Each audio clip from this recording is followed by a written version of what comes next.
No, he's been more fun than I anticipated him being here. I think I told my son, because my son this morning said, tell Zippy I say hi. And I was like, I think Zippy might like it at school. And he's like, no. But next year my kids will be here, so maybe they'll like it if they want to have them here. We could.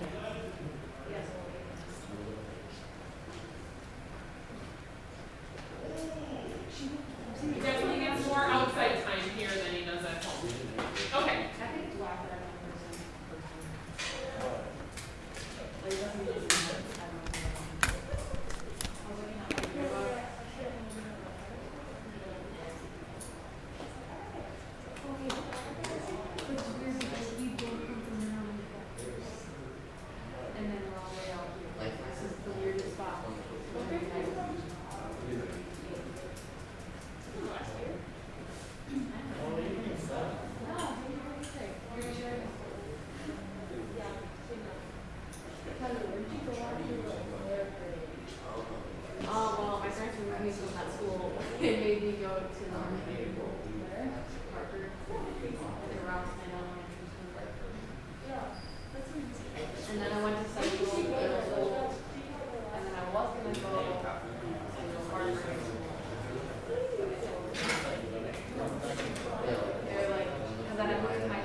Okay, guys, so our test will be tomorrow. Like I said, please just plan on bringing questions if you guys have them. I think once we review today, hopefully you guys will be like, oh yeah, I do, that makes sense or whatever, it should be okay.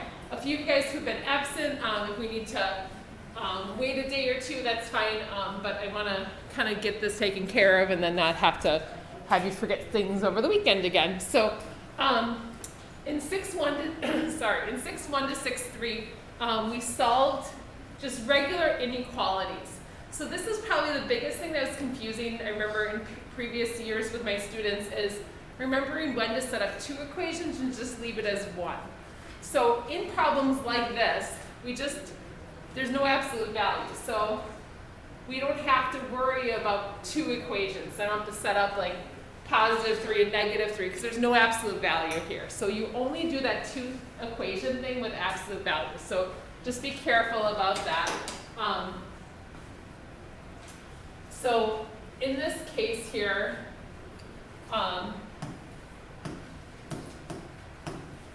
so just solving regular inequalities.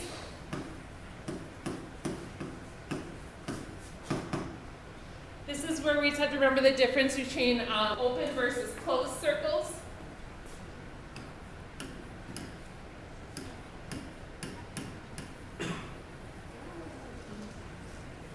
And then also the other thing to remember is if you divide by a negative, multiply or divide by a negative, you have to flip the inequality. So if you just want to write yourself a little note.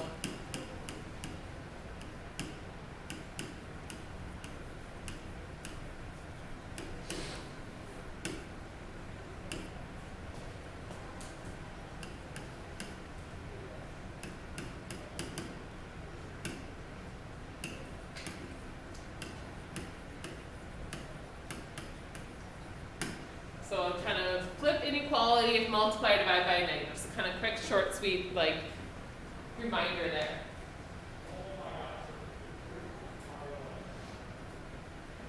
So in our first example here, once it's a solving graph, and just so you guys know, I won't make you graph every single question on the test. I'll have a smattering of graphing where you have to graph, or some we have to graph, some you don't have to worry about graphing. You won't have to graph everything, because if you get it wrong, then you're going to get it wrong throughout the whole test. It's kind of just here and there, I'll have you guys graph. So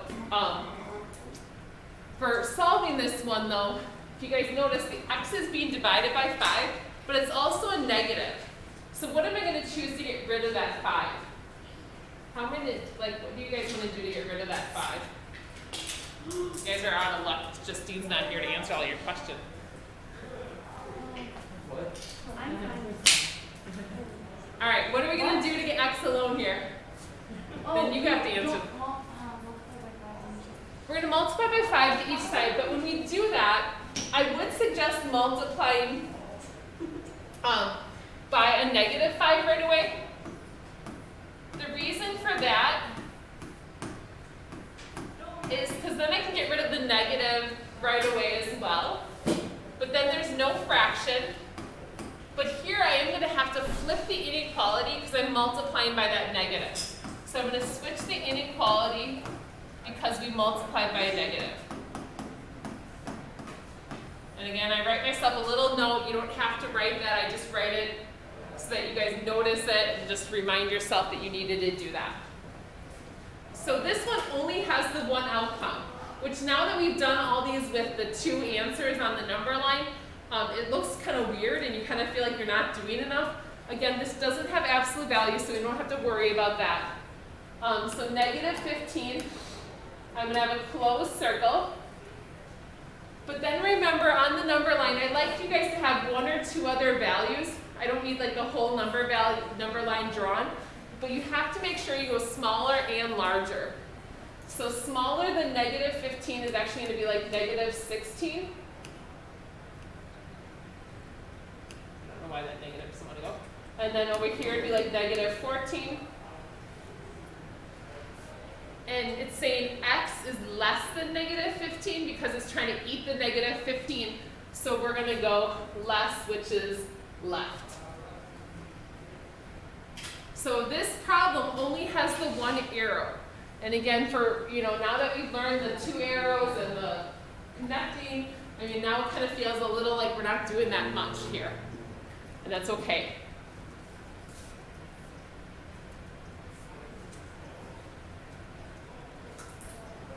So the next one to solve, it depends which way you guys like to work with this. Do you want to move the 2x or 3x? It's up to you guys. What do you think? 2x. Let's move 2x. I would prefer to move 2x as well because I like it when my variable is positive, so I like moving the smaller of the 2 variables. But now the x is on the right side, so it just depends which way, which like kind of tough step you want to worry about. So we're going to move the 2x. So 3x minus 2x is 1x, so just x.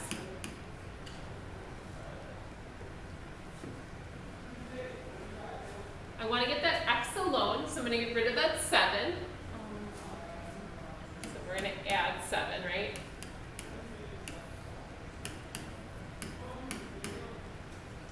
So 12 is less than x. So again, that's my answer. I don't need the 2 outcomes because there's no absolute value in this case.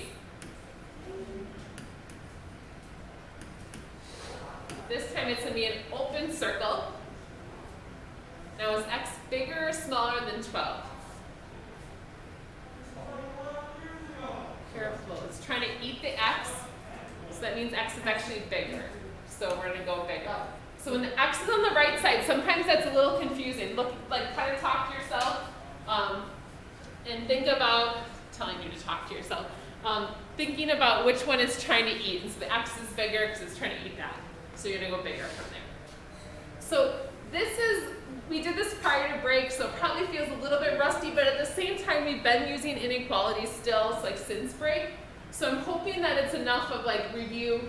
We do review here, and you guys do some review tonight for your homework, and hopefully you feel better about things, and you're not going to be overwhelmed in the test tomorrow. So, but again, ask questions. You guys can always come in during AR today if you need a little bit more help. Or also, like I said, bring questions tomorrow to class. So from there, we did and or inequalities.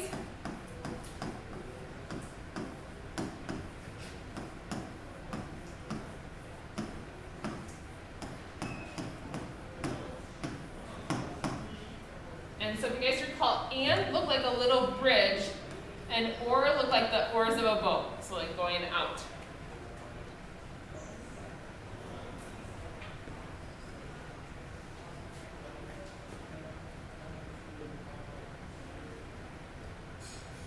and inequalities required that we stayed really organized, or inequalities just required that we solve two problems in one. So again, we don't have to set up like the two separate equations. There's no absolute value here. So we're just going to solve each of these, and if you guys recall, I kind of like drew little spaces here, or like lines, so that I could watch where the different parts of the problem need to go. And we need to get the x alone in the center.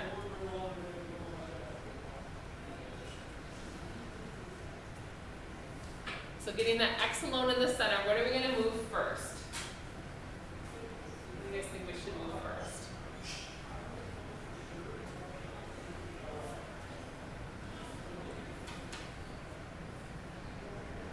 What do you guys want to move first?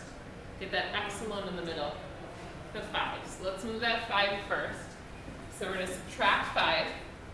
Now if I subtract 5 in the middle, I have to subtract 5 on either side as well. Now I already can tell this is going to be decimals on this problem, so don't let that bother you too much. Just know that that's a possibility. So there's a 2x left in the center. So I just want to get that 2 alone in the center, so I'm going to divide by 2. Or I'm going to get that x alone in the center, sorry. So dividing everything by 2. Yeah, I know, I hate it when it ends up being fractions, decimals, whatever. So it's fine if you change it to a decimal. If you prefer, just divide it in your calculator. You get a negative 4.5. You can leave it as a fraction if you prefer.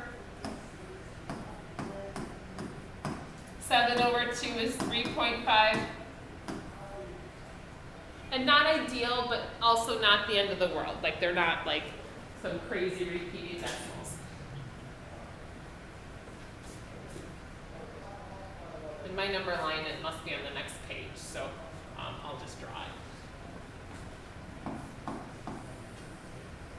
So now on my number line, I'm just going to put those two values, smallest and then largest.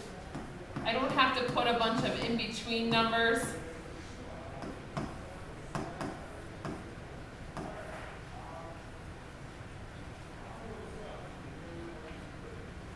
So remember, open versus closed circles, open, closed here because of that equal to line. And this is an and inequality, so this is the bridge one. It kind of comes together.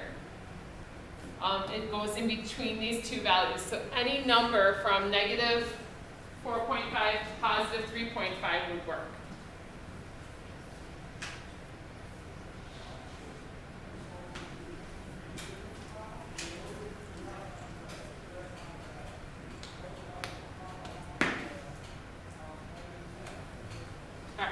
Then or inequalities just basically is telling us to solve each of these and then just writing an or between them. So it's not asking me to do anything fancy where I do something to one side and then have to go do it on the other side. I just have to solve each of these equations, and then the end of it is just that it's one or the other. So in the left side here, I'm going to move this 4 over. And I'm going to worry about the right side right now.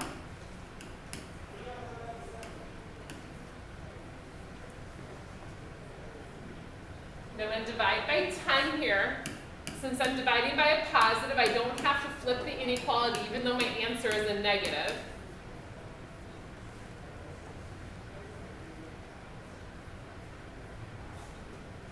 So there's the first half of my problem. And then over here, I start working through this.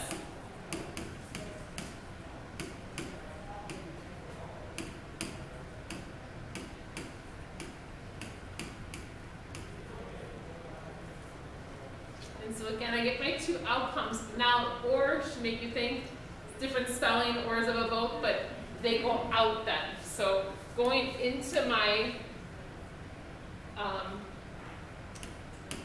my graph, kind of knowing that ahead of time, but also still kind of checking my work, because it's kind of a good way to check your answer to make sure you didn't miss anything. So it's less than -2, or it could be greater than 3. So we go out, out.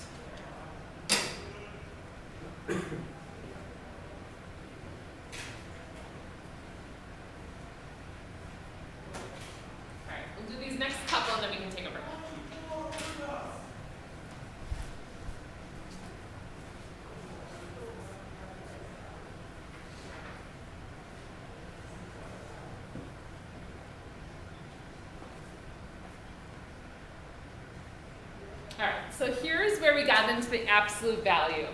So, sorry, did I go too fast? Yeah.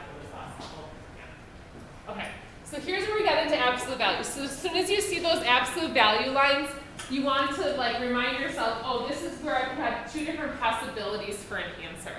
So you kind of want to just remind yourself when you see those two lines, maybe think 2 lines, 2 answers. Maybe that's a good way to think about it.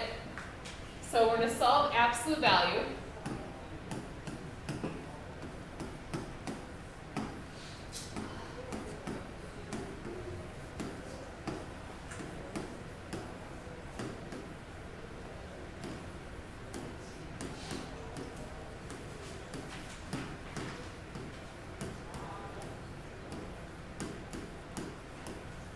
So my first step is to remind you to get the absolute value alone first.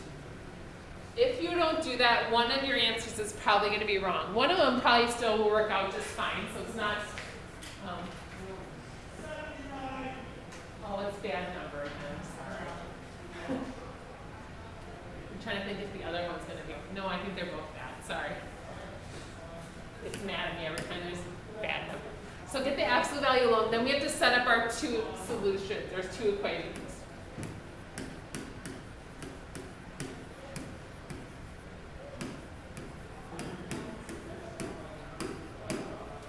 So this first one, the absolute value is already alone. So I'm ready to set up my equations, and I think we've gotten a heads up that maybe they're not the nicest numbers in the world. But at least we don't have to graph them this time. So I have 3x plus 5 can equal 18, but then 3x plus 5 can also equal negative 18.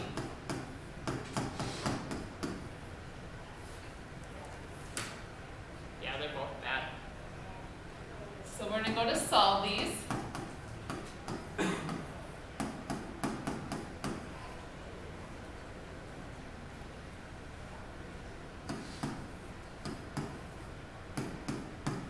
So 13 over 3, you could just leave it that way. I'm honestly fine with fractions. I can check them very easily. That's probably the way I would leave it, just because 13 over 3 is kind of an awful number. But if you actually figure it out, then it's going to be 4.3 repeating, I believe, right?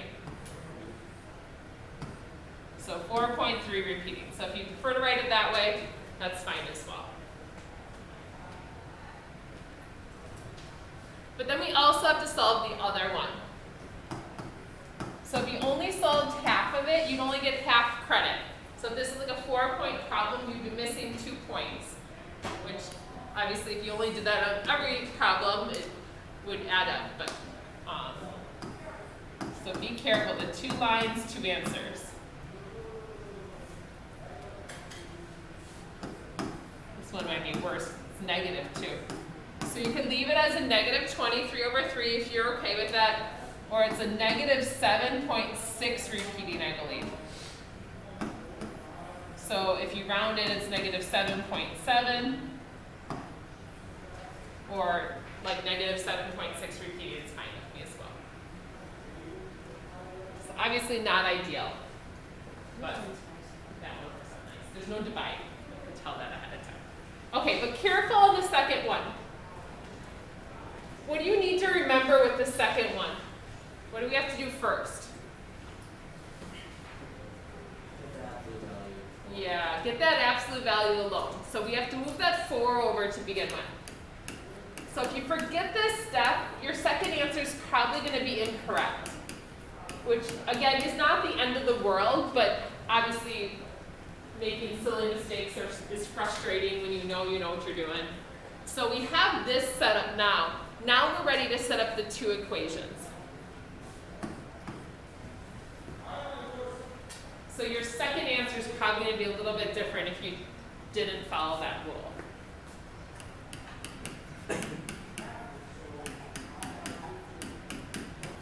So x minus 2 can both equal 6 and negative 6.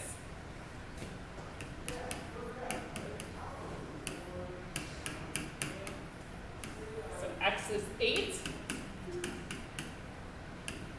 And also negative 4. So we get both of those answers for this. So really like when you get done with the test, go back and check 2 lines, 2 answers. So like go back and check that you have both answers. Okay? All right, do we need a break? Yeah, close. Okay. I have to get this stuff online for